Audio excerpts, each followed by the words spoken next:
तो गाइस कैसे हैं आप सब लोग। शैंग्री-ला की एपिसोड 45 के साथ हाजिर हो। तो लास्ट एपिसोड के एंड पे हमने देखा था कि जाओ मिंग जो होता है वो दोनों की फाइट को रुकवा देता है और दोनों की फाइट को रुकवाने के बाद वो कहता है कि तुम्हें यहाँ पर इस बारे में और ज्यादा फाइट करने की जरूरत नहीं है। मुझे नहीं लगता कि सिर्फ और सिर्फ एक जेड मेडल के लिए तुम्हें यहाँ पर अपनी जान का सौदा करना चाहिए। इसी तरफ से वो लड़की जो होती है वो लॉन फैंग वो से कहती है कि मुझे लगता है कि मेरे लिए बड़ी आनंद की बात है कि मैं यहाँ पर तुमसे फाइट कर पाई। हालांकि तुम एक ब्लड लाइन यूजर भी नहीं हो, लेकिन इसके बावजूद तुम यहाँ पर मेरे सामने खड़े रहे और मुझसे फाइट करने के काबिल थे। इसका मतलब यह तुम मुझसे ज्यादा बेहतर हो। इसी के साथ ही मिस लैन फैंग अपने पास एक टोकन निकालती है और उसकी तरफ फेंकते हुए कहती है कि जैसा कि मैंने तुमसे वादा किया था कि मेरे साथ स्पार मैच करो, मेरे साथ डुएल करो, तो मैं तुम्हें अपने पास एक टोकन दूंगी। ये लो, ये तुम्हारा टोकन है। तो इस बात से वो बहुत ज्यादा खुश हो जाता है। तो बाइशी और जाओ मिंग दोनों वहां पर अपने साथ हाथ मिलाते हैं और इसी के साथ ही साइड के ऊपर से हाउ माओ और जिन निकल आते हैं। तो हाउ माओ और जिन दोनों काफी ज्यादा खुश होते हैं। तो ब्रदर हाउ माओ कहता है कि मैंने यहाँ पर ये तो बिल्कुल भी नहीं सोचा था कि जूनियर जाओ माओ यानी कि जाओ मिंग जो है वो एक सुशी हो सकता है और ऊपर से तुम एक फायर टाइप के सुशी हो। तुम यहाँ पर फायर एलिमेंट को जो है महसूस कर सकते हो, यानी कि तुम्हारी एलिमेंट को महसूस करने की एबिलिटी इतनी बुरी नहीं है। तुमने यहाँ पर बड़ी आसानी के साथ हवा में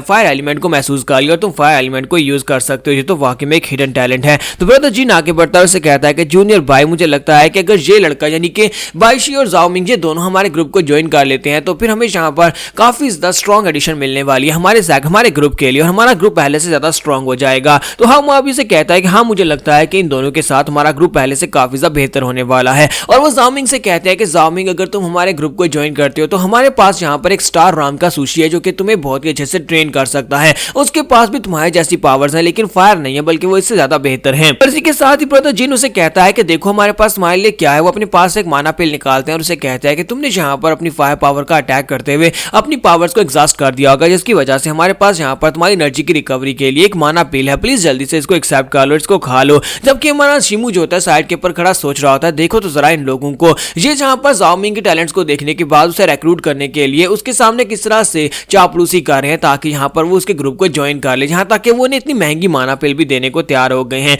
और दूसरी तरफ दिखाते हैं कि वहाँ पर लैन फैंग खड़ी होती है। लैन फैंग जब देखती है कि वहाँ पर उनको बेनिफिट्स मिल रहे हैं कि एक ग्रुप को ज्वाइन करने की वजह से उन्हें माना पिल्स भी मिल रही है और साथ ही उन्हें यहाँ पर और भी बेनिफिट्स मिलेंगे। इसी के साथ ही वो सीधी कूकुन के पास जाती है और उसके पास जाने के बाद उसे कहती है कि वाकई में तुम्हारे सेक्टर में यानी कि तुम्हारे ग्रुप के अंदर ब्लड लाइन यूजर्स के लिए रिसोर्सेज होते हैं ताकि वो स्ट्रॉन्ग बन सके। तो वो कहता है हाँ हमारे ग्रुप में ब्लड लाइन यूजर्स को स्पेशल रिसोर्सेज दिए जाते हैं। तो वो कहती है तो फिर ठीक है मुझे अपने ग्रुप में लेकर चलो, मैं देखना चाहती हूँ। और इसी के साथ ही वो उनके ग्रुप को ज्वाइन करने को तैयार हो जाती है। और दूसरी तरफ बाइशी और जाओ मिंग जो होते हैं वो दोनों बहुत ज्यादा खुश हो रहे होते हैं। वो दोनों इस बात से बहुत ज्यादा खुश होते हैं उनके पास यहाँ पर कुछ हिडन टैलेंट्स है जिसकी वजह से उन्हें यहाँ पर ग्रुप को ज्वाइन करने का मौका मिल रहा है। और इसी के साथ ही वो दोनों जो होते हैं अब यहाँ पर शिमू के बारे में बात करते हैं। जैसे वो शिमू की बात करते हैं इसी के साथ ही शिमू भी इस बात से काफी हैरान होता है। ब्रदर जिन जो होता है वहां पर उसको रिक्रूट करने के बारे में बात करने लगता है, लेकिन इसी के साथ ही हाउ माओ जो होता है वहां पर कहता है कि नहीं है ऐसा बिल्कुल भी नहीं हो सकता। ऐसे वो यहाँ पर इतनी बात करता है तो इसी के साथ ही हमारा शिमू का अपनी पूरी जिंदगी याद आती है कि उसने अपनी जिंदगी में क्या कुछ फेस किया है। और इसी के साथ ही हमारा शिमू जो होता है उनसे कहता है कि आप लोगों की काइंडनेस को मैं बहुत ज्यादा अप्रिशिएट करता हूँ। अगर आप लोग यहाँ पर मुझे अपने ग्रुप को ज्वाइन करने का मौका देते हैं मेरे दोस्तों की वजह से तब भी मैं यहाँ पर इस बात को अप्रिशिएट करूंगा, लेकिन अफसोस कि मैं आपके ग्रुप को ज्वाइन नहीं कर सकता। मुझे अच्छी तरह से पता है कि मैं बहुत ज्यादा कमजोर हूँ, मेरे पास एक बेकार स्टोन मंकी ब्लड लाइन की पावर है जिसकी वजह से आपके ग्रुप का नाम ही खराब होगा। तो मैं यहाँ पर आपके ग्रुप को ज्वाइन नहीं करूंगा। मैं अपने जूनियर ब्रदर्स अपने दोस्तों की कल्टीवेशन को यहाँ पर हाल्ट नहीं करना चाहता। मैं चाहता हूँ कि उनको यहाँ पर प्रॉपर्ली ट्रेनिंग मिले, इसी वजह से वो दोनों आपके ग्रुप को ज्वाइन करने चाहिए। और मैं यहाँ पर सेल्फ कल्टीवेशन करना चाहता हूँ। मैं किसी ग्रुप के साथ एफिलिएट नहीं रहूंगा और अकेले कल्टीवेट करना चाहूंगा। तो इस बात से हाउ माओ तो काफी ज्यादा खुश होता है, लेकिन जिन को इस बात से काफी ज्यादा शर्मिंदगी हो रही होती है। और उसके दोनों दोस्त आगे बढ़ते हैं और उसे कहते हैं कि ब्रदर जी तुम क्या कर रहे हो, लेकिन हमारा शिमू उन दोनों को वहां पर मना लेता है। और इसी के साथ ही वो स्टारू जो होते हैं अपने अपने अलग अलग रास्ते हो जाते हैं। तो यहीं पर से नेक्स्ट सीन में हमें सुशी के बारे में बताया जाता है कि सुशी किसे कहते हैं। सुशी जो होते हैं ये स्पेशल कल्टीवेटर्स होते हैं, ऐसे कल्टीवेटर्स जिनके पास एलिमेंट को डिटेक्शन की पावर होती है जो कि एनवायरमेंट के अंदर से एलिमेंट्स को डिटेक्ट कर सकते हैं। ज्यादातर जो सुशी होते हैं वो 5 तरह के बेसिक एलिमेंट्स होते हैं जैसे कि मेटल, वुड, वाटर, फायर और अर्थ। ये 5 जो बेसिक एलिमेंट्स होते हैं इनकी पावर्स को यूज कर सकते हैं। और उनमें से जो ज्यादा रेयर टाइप के होते हैं उनमें से कुछ ऐसे होते हैं जो कि विंड, लाइटनिंग, आइस, डार्क और लाइट एलिमेंट्स को मास्टर करते हैं, यानी कि ये बहुत ज्यादा रेयर होते हैं। हालांकि ये 5 एट्रीब्यूट से निकलते हैं लेकिन ये ज्यादा खास होते हैं। इसके अलावा भी इनकी यहाँ पर कुछ और रेयर ब्रीड्स होती है जिन बहुत ही कम देखने को मिलती हैं, जैसे कि तलिस्मन सुशी। कुछ तलिस्मन सुशी ऐसे होते हैं जो कि तलिस्मन्स को बताते हैं। वो अपनी पावर्स की मदद से कुछ ऐसे तलिस्मन्स क्राफ्ट कर सकते हैं जो कि दूसरे भी यूज कर सकते हैं और उनके तलिस्मन्स बहुत ज्यादा पावरफुल होते हैं। ऐसे मास्टर सुशीज भी होते हैं जो कि पिल्स बनाते हैं। ऐसे सुशीज जो होते हैं वो सिर्फ और सिर्फ पिल्स बनाने में माहिर होते हैं और ऐसे पपेट्स बना सकते हैं जिनकी मदद से वो एक नॉर्मल फाइटर यहाँ पे किंग लेवल के फाइटर के बराबर यहाँ पर अपने पपेट्स को ट्रेन कर सकते हैं। उसके बाद यहाँ पर सबसे ज्यादा रेयर टाइप आती है वो स्पेशल सुशीज होते हैं। स्पेशल सुशीज ऐसे सुशीज होते हैं जो कि अपनी पावर्स की मदद से एक स्पेशल पोर्टल को ओपन कर सकते हैं, दूसरी दुनिया के दरवाजे को ओपन कर सकते हैं, जहां पर से वो दूसरी दुनिया के बीस्ट को बुला सकते हैं। ये वाले सुशी जो होते हैं ये बहुत ज्यादा स्पेशल होते हैं, जहां तक के पूरे कंट्री में इस तरह के बहुत ही कम सुशीज होते हैं। इस वक्त डार्क डीमन सेक्टर में तकरीबन 10,000 डिसाइपल्स होंगे और इन 10,000 डिसाइपल्स में से सिर्फ और सिर्फ 100 डिसाइपल्स ऐसे होंगे जो कि सुशी होंगे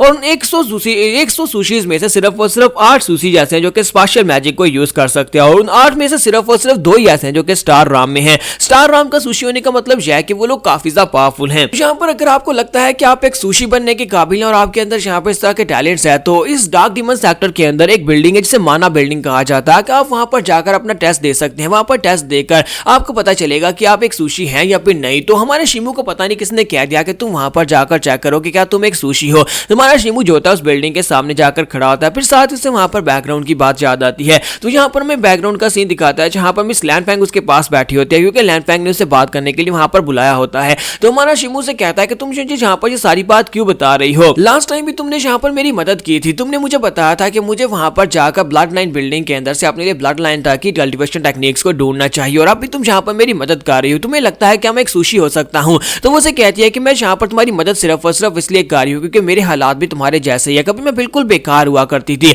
मेरी कल्टीवेशन में ब्लड लाइन की पावर्स बहुत ही लेट अवेकन हुई थी, जिसकी वजह से पहले मुझे बहुत ही कम नजर से देखा जाता था, मुझे बहुत ज्यादा कमजोर समझा जाता था। इसी वजह से मैं तुम्हारी ब्लड लाइन को लेकर काफी ज्यादा तरस खा रही हूँ, इसी वजह से मैं तुम्हें ये सारी बातें बताती हूँ। तुम ऐसा समझ लो कि मैं यहाँ पर तुम्हारे अंदर अपने आप को देखती हूँ। फिर साथ ही वो उससे पूछते हैं मुझे बताओ कि तुमने जुलनिंग ग्रुप की इनविटेशन को क्यों ठुकरा दिया? तुम उनके ग्रुप को ज्वाइन कर सकते थे, तुम एक बहुत ही कंफर्टेबल लाइफ गुजार सकते थे। हालांकि तुम्हारी कल्टीवेशन लेवल जो है वो कभी आगे नहीं बढ़ने वाली। तुम्हारा शिमू से कहता है कि नहीं, मैं यहाँ पर उनके ग्रुप को ज्वाइन नहीं करना चाहता। मैंने यहाँ पर आने के बाद एक बात तो सीखी है कि डार्क डीमन सेक्टर के अंदर सिर्फ और सिर्फ स्ट्रेंथ ही रूल करती है। अगर आप यहाँ पर स्ट्रॉन्ग है तभी आप यहाँ पर सर्वाइव कर पाएंगे। वैसे भी यहाँ पर जो इनके रूल्स है मैं उन रूल्स के मुताबिक बिल्कुल भी खड़ा नहीं हो पाता, क्योंकि ये लोग यहाँ पर ये चाहते हैं कि हम लोग डीमंस बन जाए और हम लोग डीमंस नहीं बनना चाहते। मैं कोई डीमन नहीं हूँ, मेरी कोई डीमन नहीं है। मैं यहाँ पर एक राइटियस इंसान हूँ और मैं राइटियस तरीके के साथ ही आगे बढ़ना चाहता हूँ। मैं यहाँ पर फ्लो के साथ आगे बिल्कुल भी नहीं बढ़ूंगा। इसी वजह से मैं यहाँ पर अपने आप के ऊपर यहाँ पर ये सारी जिम्मेदारी लेता हूँ और खुद से यहाँ पर सारे सवालों के जवाब ढूंढने की कोशिश कर रहा हूँ कि क्या मैं यहाँ पर अकेला पूरी दुनिया को अपोज कर सकता हूँ? क्या मैं अकेला यहाँ पर डार्क डीमन सेक्टर को अपोज करने के लायक हूँ? मैं यहाँ पर किस तरह से जीना चाहता हूँ मैं सिर्फ और सिर्फ खुद डिसाइड करूंगा। तो लैनफैंग उसे कहती है मुझे लगता है कि तुम्हारा ये जो फैसला है ये बिल्कुल ठीक है और मुझे लगता है कि अगर तुम उनके ग्रुप को ज्वाइन करते तो वहां पर उसको उनके ग्रुप को ज्वाइन करने के बाद भी तुम्हें यहाँ पर फ्री में तो कुछ भी नहीं मिलने वाला था। ये दुनिया इसी तरह काम करती है कि फ्री में कुछ भी नहीं मिलता और हम लोग इस वक्त डार्क डीमन सेक्टर में हैं।